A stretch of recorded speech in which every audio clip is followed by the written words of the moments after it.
The next morning, Arjun convinced himself it was a dream.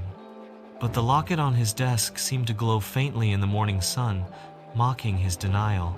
He decided to investigate further. This time, he told his best friend, Ravi, about the village. Ravi was skeptical at first, but curiosity won. They both cycled back to the forest. As they entered the ruins, Ravi whistled. "Creepy, man. Feels like ghosts are watching us." Arjun showed him the locket. Ravi examined it. "Looks like 1,972 school photos. Maybe your grandpa was researching this place." Together, they searched. In one broken house, they found dusty school books still lying on the floor. Pages were torn, but one notebook had a name written, Mira S. Arjun's heartbeat quickened. The girl in the locket. Suddenly, Ravi froze. "Did you hear that?" They both strained their ears. From somewhere among the ruins came the faint sound of children laughing. They followed the sound to the abandoned school building. Its roof was broken, but the chalkboard inside still bore faint writing. Old desks stood in rows. On one desk, carved into the wood, were the words, "We are still here." Ravi's face went pale. "Bro, let's go. This place is messed up." But before they could leave, a whisper echoed through the room. "Arjun." He spun around. No one was there. Ravi bolted out. Arjun followed, but his foot struck something. He bent down and picked up a small leather-bound diary, half buried in dust.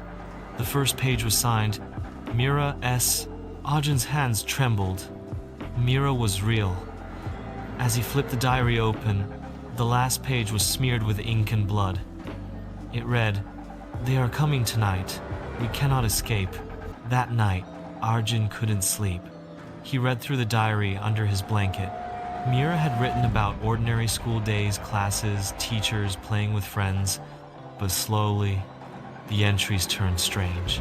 She wrote about people in the village hearing voices in the forest at night, of villagers disappearing without explanation, of a shadow that followed her home. The final entries were hurried, filled with fear. "They want us all. We can't leave. Papa says the forest has cursed us. Tonight, we will hide in the school." Arjun felt a chill. What had happened that night? The next day, he returned alone. The school building loomed like a tomb. He walked to the teacher's desk and placed the diary on it, as if returning something to its rightful place. Suddenly, he heard footsteps. He turned, but the doorway was empty. Then, chalk lifted from the floor and began to write on the board by itself. Letters appeared slowly. "Why did you come back?" Arjun stumbled backward, heart hammering. The chalk dropped. The room went silent. He ran outside, gasping. But at the edge of the forest, he saw the same girl from the locket photo, her form faint like mist. She looked at him with pleading eyes. Then she whispered, barely audible, "Help us." Before Arjun could speak, she vanished. That evening, as he reached home, he found something terrifying. The diary he had left in the school was now lying on his bedroom desk. Arjun stared at the diary in shock. He had left it in the school. He was sure. How had it returned? He opened it again. This time, there were new pages written in shaky handwriting. "You should not have come. They know you now. If you don't help us, you will join us." His blood turned cold.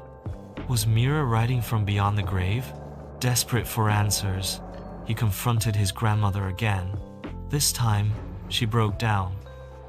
"That village, it was wiped out 50 years ago. One night, everyone vanished. Your grandfather went there as a young man to investigate. He never spoke of it again, only said, 'Some stories must never be told.'" "But why?" Arjun pressed. She whispered, "Because those who go there don't always return." That night, Arjun dreamt of Mira. She stood in the forest, holding the locket. "We are trapped," she said. "Find the truth." When he woke, the locket was glowing faintly again.